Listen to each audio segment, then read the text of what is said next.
Welcome to MGAA Conversations, our new podcast channel where we'll be discussing with an exciting number of guests all things related and topical within the ever-growing MGA community.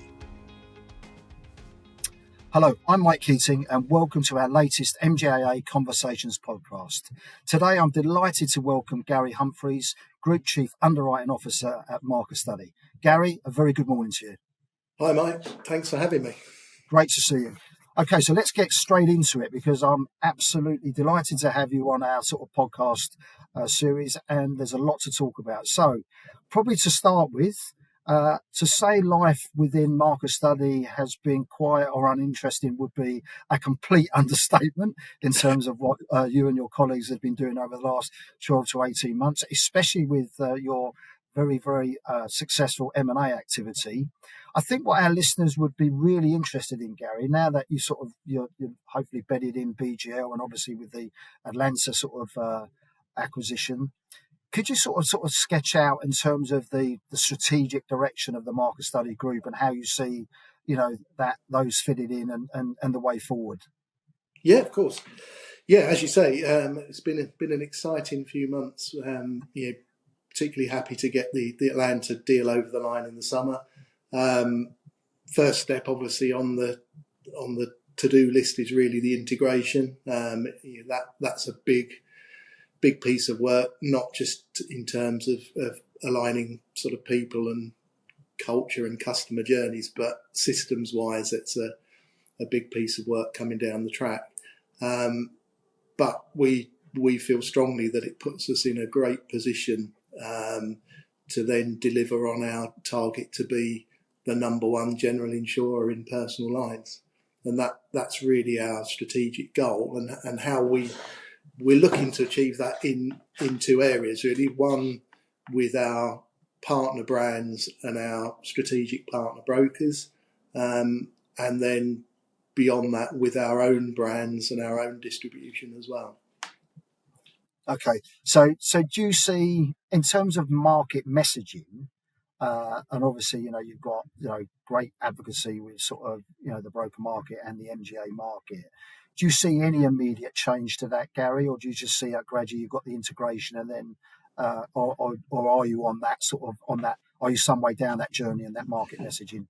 Yeah, I mean, we've been on that journey in the last couple of years anyway, as a result of the capacity change and moving products over to Tradex as our sister company, with the aligned shareholders, and also really, with consumer duty and product governance and fair value assessments coming into play, we've naturally had to sort of slim down our breadth and scope of products and how we distribute those. So, we're now landed on what we believe to be our sort of core strategic partner brokers going forward, and the products that will support those. So we don't plan on any sort of further reductions in those going forward. Right. And looking at the, which you've sort of, you've referenced, in terms of the operational sort of look at, the insurance company, do you, no doubt, presumably with these recent sort of acquisitions, that has just added even greater sort of fuel power to yourselves with data enrichment and all those sort of key areas in delivering consistent underwriting returns in the personalised market? Yeah, so I mean, we already were sort of very advanced in terms of what we do in personal lines pricing, but what we've acquired sort of more recently is other areas of expertise and more data in particular in the home market, where we haven't been as active as we have been in motor, and that's a sort of key area for us to expand into next year. Yeah. Well, it's obviously sort of very great and interesting news for our listeners. If I could sort of just pivot back to your view on the overall, let's say, UK personalised market. Obviously, there's it's a cyclical nature as it is in the commercial side. What is your sort of outlook on the personalised market, maybe for sort of the next 18 months, 24 months, and where do you see MGAs sort of sitting within that view? Yeah, I think the UK personal lines market remains as competitive as ever.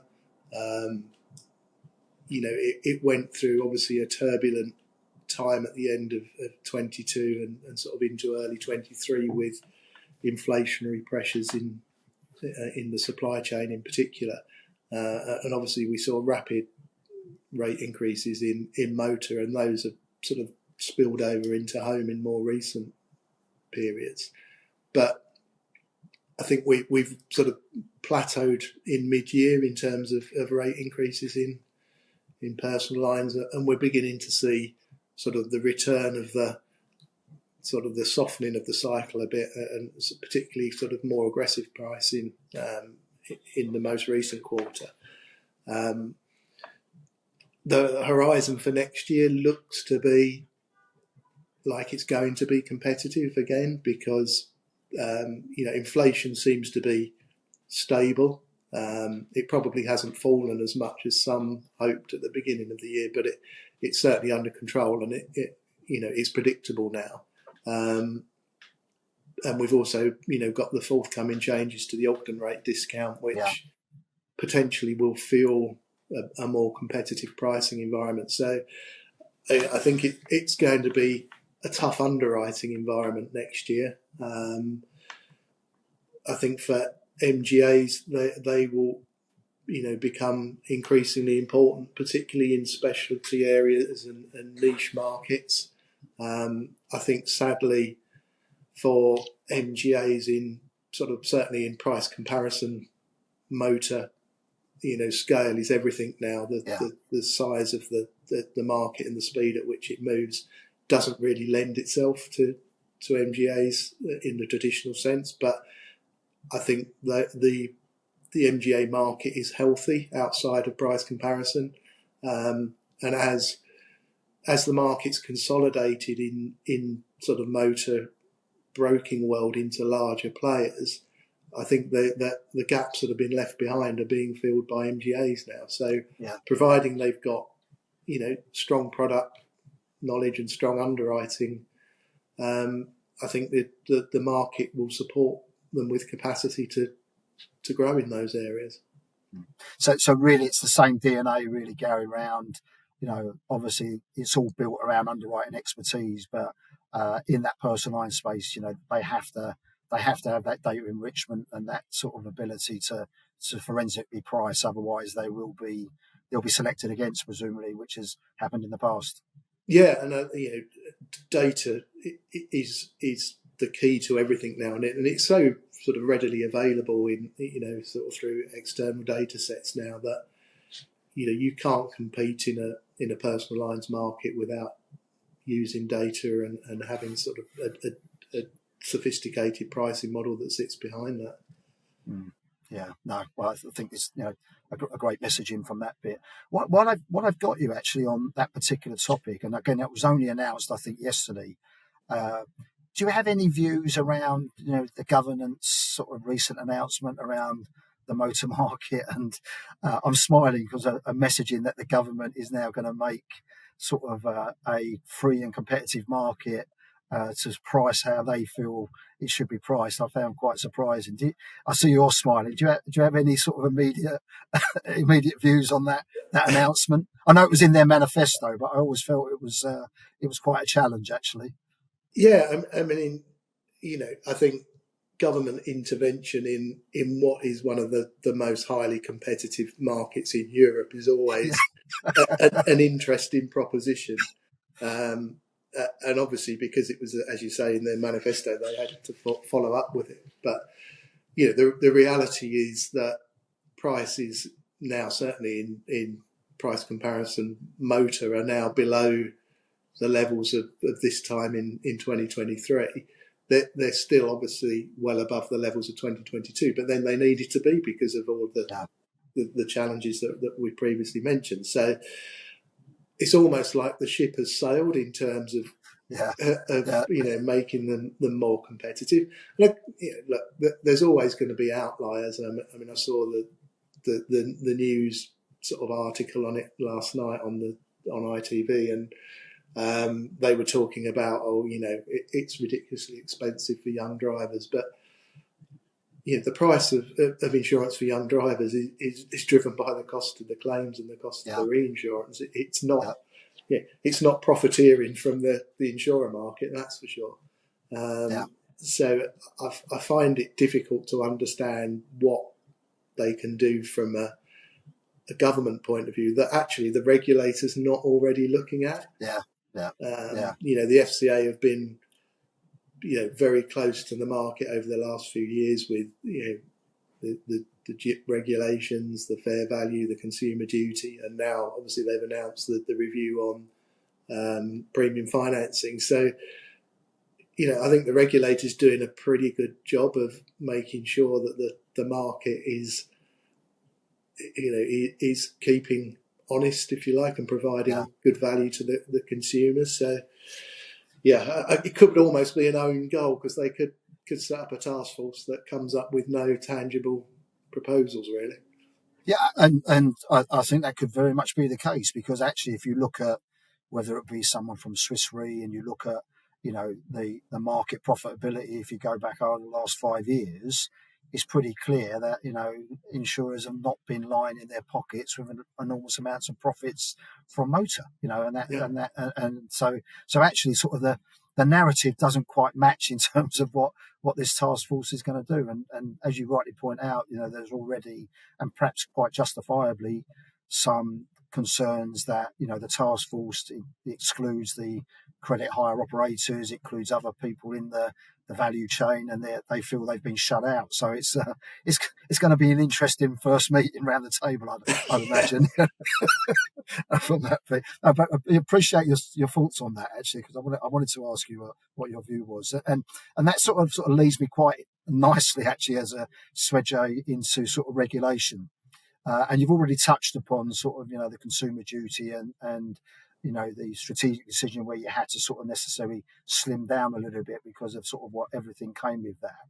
But I suppose my question really to you, certainly in that personal line space, is that do you feel from Matt Brewers and his team that regulation is proportionate in terms of the consumer sort of side? Do you think that the dial has been moved a little bit too far, and actually that's stifling sort of competition, and obviously reflecting when fair value came in, that to be fair and give credit to Matt and his team, that if they had the opportunity to do the fair value thing again, they probably would do it slightly different in terms of how that landed with the industry. So a lot in that question, but certainly be interested in your own regulatory insight. Yeah, I think it's probably the biggest single challenge for anyone operating in the insurance industry at the moment. It's always hard for the regulator to get proportionality right, I think, particularly when you've got such sort of wide-ranging changes of regulation like JIP and consumer duty that really do touch everything that you do in the chain. And I think for businesses like ours, which traditionally has traded with multiple brokers up and down the country, it's difficult for some of those smaller brokers to either comply with the reporting requirements or even get access to the data, because there hasn't been anything groundbreaking or new in terms of software developments in the broker, in the high street market. Yeah. So, and all of these platforms were built and developed long before, consumer duty was even Good point. even considered. So for a lot of them, just getting the data to be able to report on vulnerable customers and the KPIs that as an enhanced firm that we require is actually quite challenging. And I think the other challenge around sort of the regulation really is around sort of consistency of the application, because a lot of the more recent rules aren't black and white. they have to be, they leave subjective interpretation to the people who are doing the attestations ultimately.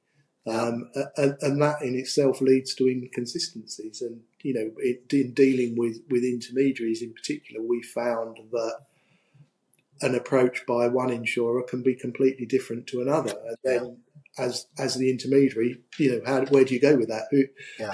Whose policy have you got to follow, kind of thing. So, there are challenges around it. I think as an industry, we need, people like the ABI and BIBA and the FCA to sort of work together to try and get as much commonality around the application of the rules as we can, so that it, you can have a consistent standard that people can report to. And then, moving on from that, I think, we have to be careful of unintended consequences as well.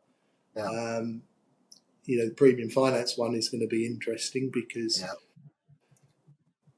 the principle that you can borrow money without a charge doesn't exist. In no other industry could you get a loan to pay for something without paying an APR. And my fear is if we have some kind of enforced level of charge that people can make, there may be exits from the market, and then those that have adverse credit or are vulnerable through economic resilience, where are they? How are they going to pay their premiums? They could be putting it on a credit card with a 50% APR. So that's not going to help. And if it does reduce profitability or the ability for these things to make commercial sense for the intermediaries who offer premium finance and the direct insurers, etc., it's only going to end up being passed into the premium anyway. Because it's all part of the cost of the lifetime value of the policy. It's not a standalone profit centre. No, I think it's going to be very interesting on that premium credit thing, because I concur with all your own sentiments, and I think I would add, if there are exits from the market, the ability, the potential for increase in uninsured drivers, people not taking it out insurance could rapidly increase, and as we know, that can increase very, very quickly. Once some players actually withdraw from the market. So I think it's interesting, and I can't see how you can have a flat tariff working across the market, because then it would be anti-competitive and everyone's different. So it's I don't think the premium finance is, I think we know that the FCA have had it on their radar for a period of time.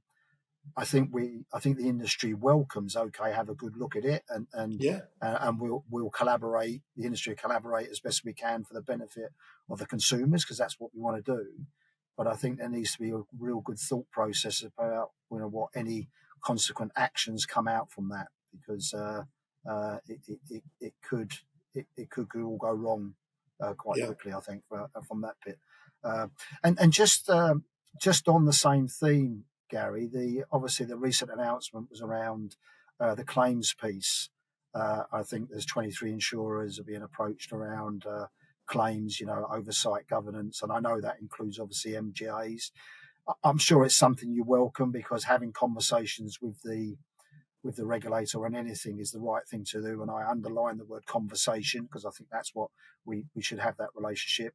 Any observations around that claims piece, or do you just see that's a natural to the right thing to sort of kick the tires in terms of the potential stakeholders in that chain? Because just finally you could have a consumer, a broker, an MGA, a supplier, completely, and an insurer, can't you? In any claim. Yeah. I think it's absolutely right that it's looked at. I think there is a danger that there is too many touch points and too much cost in the claim supply chain, the way it was traditionally set up. And it's been one of my sort of hobby horses internally, actually, is that the customer journey can be pretty clunky. Yeah. Particularly, in the intermediated market, because brokers traditionally have grabbed FNOL to sort of get the non-risk income. It then gets passed on to the insurer once that sort of bit's been sorted. You throw the third party insurer into the mix, and the accident management companies and whoever's supplying the hire cars, and the customer can end up sort of having 5 or 6 different calls with different parties on one claim, and naturally that leads to confusion, and they're not sure, are they talking to the insurer, or who are they actually dealing with in the chain on any given call. It's not a smooth and seamless process as I think it should and could be. So it's something that we're concentrating on actually is trying to reduce the number of touch points and using as much sort of automation in the background to sort of deploy things like hire cars and courtesy cars and things like that, so that people aren't having lots of phone calls. Because when you talk to each of the suppliers individually, they will say, "Oh yeah, we give great customer services. Our customer rating's great," and it is generally. Most of them do provide a good service, but what they don't recognise is the customers having to do that 5 or 6 times. Yeah. It doesn't matter how good the journey is. It's not an easy process. I think it's right to look at it, and as with all sort of elements of the industry, there are a few outliers that perhaps don't work in the best interest of the customer. So if those get looked at and exposed, then it's all well and good, I think. Yeah, no, I agree entirely. So you sort of touched on the word sort of automation. So obviously, the personalised market has always been sort of, the sort of ceiling breaker of sort of technology, using data enrichment, way ahead of sort of, for various reasons, of commercial. You also reference the fact that Markerstudy has always been ahead of the curve in what it's done on data and technology. You've obviously added to that through your M&A. Do you see, I like to call it, do you see another sliding doors moment around technology and personal lines, where we're all going to wake up one morning and go, "Oh my God, we didn't see this coming," or is it just more of the same? Actually, I'd like to say, hopefully I can do that. I didn't see this coming, and I can retire.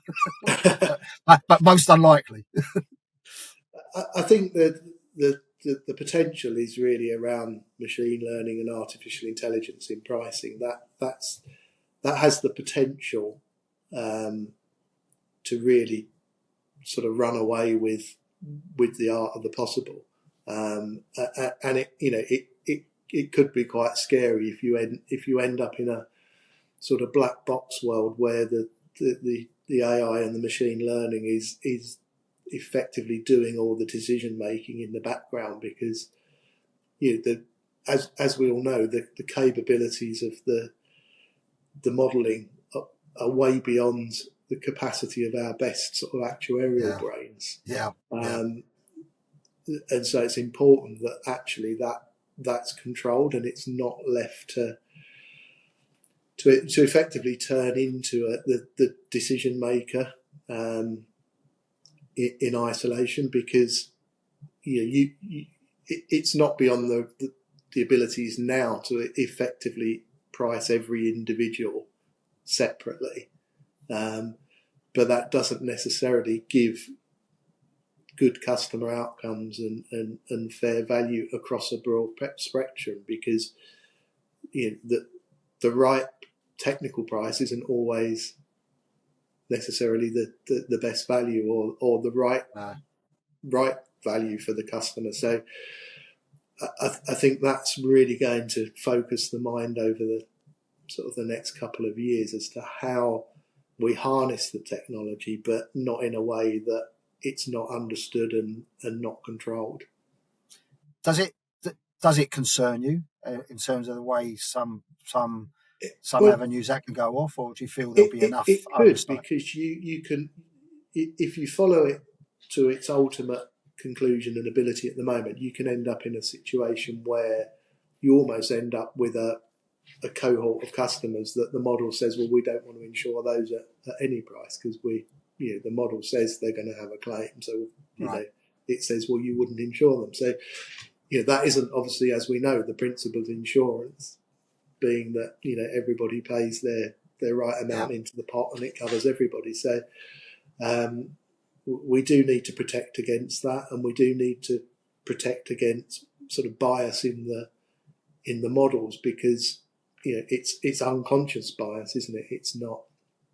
It's not got a human element to it. Yeah. So we're very focused actually with our pricing models to make sure that there is human oversight at every step of the process to make sure that there are no sort of unconscious bias decisions being made in the modelling process that don't give the right outcomes.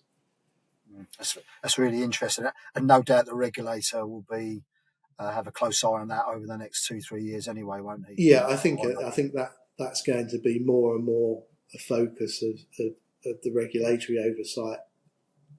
As technology becomes more powerful and more embedded, how is it being controlled, and how is it working to the consumer benefit? Yeah, that's interesting. So my next sort of point I wanted to touch on with you is obviously as an industry, we like to see ourselves as attractive to university students, people coming out from school or whatever, but we all know that the famous sort of war on talent is existing in our financial service generally. So I'd be really interested in your own view around what you feel personally the industry could perhaps be doing more to attract and retain talent into sort of the insurance sector, and also any sort of commentary around what Markerstudy do overall to sort of retain and ensure that you have a healthy and a happy workforce.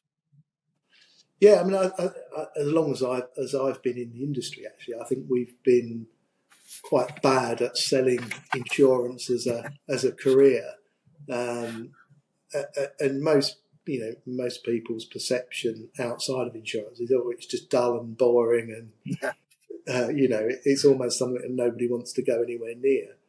And I think that we should address that better. Work more closely with schools and universities to showcase actually across the insurance industry. There's some really exciting opportunities. We were just speaking about technology and data and machine learning, all that.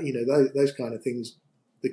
The people coming out of school and university at the moment are fully embedded into that world and would see that. And I think we hide that sort of light under the bushel a bit at the moment. So I think as a business, we try to sort of showcase the more exciting elements of the business, and our strapline for years has been sort of putting the fun into insurance. And it's not just a glib marketing thing. Actually, we do try and make Markerstudy a fun place to work and encourage people to grow, encourage diversity, innovation, and sort of concentrate less on sort of the traditional. He says he's sat here with a suit and shirt and tie, but I can assure you I am in the minority these days, and most people are working at home, sat in their comfy clothes and sort of enjoying life a bit more perhaps than I am. But no, I think the workforce has definitely changed. Obviously driven by COVID, but that sort of work from home and flexible working and work anywhere mentality actually has really embedded itself into our industry and Markerstudy as well, as a culture piece. And it's very important actually for attracting talent now. People don't want to be committing to commuting 4 or 5 days a week, into a city or an remote office somewhere. And I think that's important as well. Yeah, I'd agree with that. I think the obviously if people see the colour of my hair, sort of says how long I've been around in the industry. And I think your comment around insurance, everyone seems to say of my generation, well, I just fell into it as opposed to Yeah. use it. But I think now, which I think, and you're absolutely right around culture, I think when you're interviewing in old school, you used to interview for a job and you hope you would get it. I think that now the generation, they're interviewing the organisation as well as being interviewed themselves. I think now, which I think is great, because I think people want to understand if they're going to join and work for an organisation, what is the culture?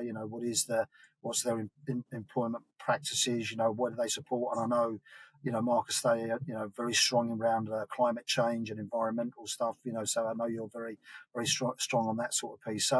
But I think you're right. I think we just probably do not showcase what a great industry it is. The networking, how you make friends very easily. And you have those friends for a long period of time, even when you've left the industry. And I think there's an awful lot we can do. So it's something we at the association, obviously working with BIBA and ABI and with our next gen respective committees, try and pull those together as a much more powerful group and get the support from people, which I know you do yourselves and other sort of member organisations, to say, look, we should be doing more. If we can try and combine all that strength, then I'm sure we'll become more attractive than perhaps we are now. So that's the key. But I think for me, if you agree, Gary, we have to work at it when perhaps in the past we didn't work at it hard enough.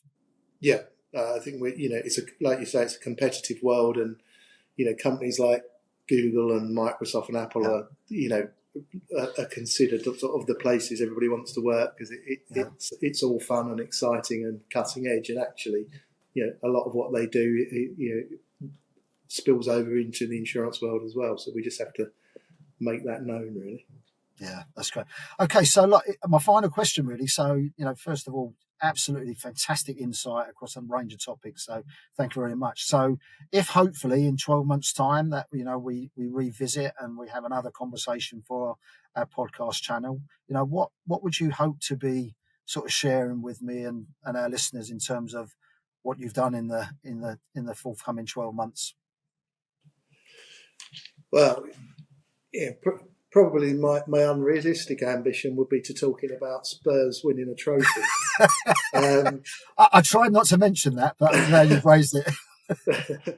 But on the business front, I hopefully we'll have been through a successful integration by that stage, and we'll be talking about the plans for the group to grow into this sort of aspiration of being the number one in the market. And I hope that we're in, certainly as far as the insurance world is concerned, a stable environment with positive outlooks really for players in the industry. I think I've seen over the last couple of years probably more people departing the industry and more brokers sort of disappearing than I would like, and I would hope that we're through that downturn and the survivors stay strong and start to grow and continue to deliver on the support and the value that they offer the community. Okay, that's great. Well, I look forward to in 12 months' time we can reflect on this conversation and see where we got to. Gary, thanks very much indeed for sort of sharing your insight and your thoughts. It's been fantastically interesting, and I'm sure our listeners will be delighted that you've taken the time to talk to us, and we'll be just as delighted to listen to how you see the personalised market and what Markerstudy are going to be doing within that. Thank you very much again. Thanks, Mike. Appreciate it. Many thanks for listening. We welcome all feedback, so please get in touch with your suggestions on topics and future guests. Please don't forget to subscribe on your chosen platform so that you don't miss out.